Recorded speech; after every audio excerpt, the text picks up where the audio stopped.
ദൈവപുത്രൻ തന്നെ തെറ്റ് ചെയ്യുമ്പോൾ ചെകുത്താനെ അല്ലാതെ വേറെ ആരെ ആശ്രയിക്കാൻ? എന്റെ ഗുരു, അവൻ നിന്റെ പേര് പറഞ്ഞ് നിന്ദിച്ചിട്ടും നീ എന്താ അവനെ ശപിക്കാത്തത്?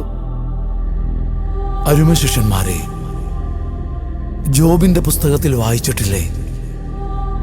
ദൈവം കരുത്തനാണ്, അവിടുന്ന് ആരെയും വെറുക്കുന്നില്ല. എന്റെ പിതാവും ഞാനും റൂഹായും ആരെയും വെറുക്കുന്നില്ല. ഞാനായിരിക്കുന്നവൻ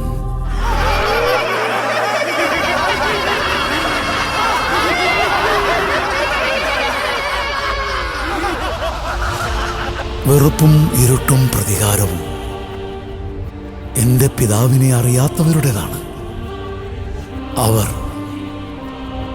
അവരുടെ വെറുപ്പിനാൽ തന്നെ വിധിക്കപ്പെടും.